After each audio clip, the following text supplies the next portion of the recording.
કોઈ પૈસા માટે નહીં આવ્યું અને પૈસા કોઈ નક્કી કરીને નહીં આવ્યું. ધંધાના માટે આયા, ભાઈબંધી લાગણી હશે, ભાવ હશે, તારી સરપંચની લાગણીના કારણે હું આવ્યું છે. એક દાડો આ માતાના ભુવન લાવવા માટે ઘણો વરખો થયો. આ તારકે હવા હોવાઈ ગયા. નક આ બધું ભેગું કરવા જાવ તો ભેગું થાય નહીં. પોકવાની વાત તો સેટી રહી, પણ ભેગું ગફુરભાઈ થાય નહીં. કોઈ કબર જોઈ કે મન જોઈ આત્મા નાભી કે પૈસા મને આગું કરશે પાછું કરશે એમ નહીં.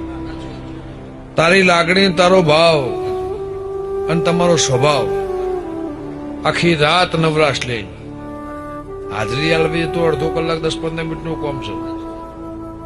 અમારા ગોગા સિકોતરના મઢે મારા દેવા કોઈ હાચનો ટોપો ભરાવા આવ્યું છે, એનું પ્રમાણ મારા ફૂલોના ભગવાન રાખશે. હું હંથોની માતા કહું છું.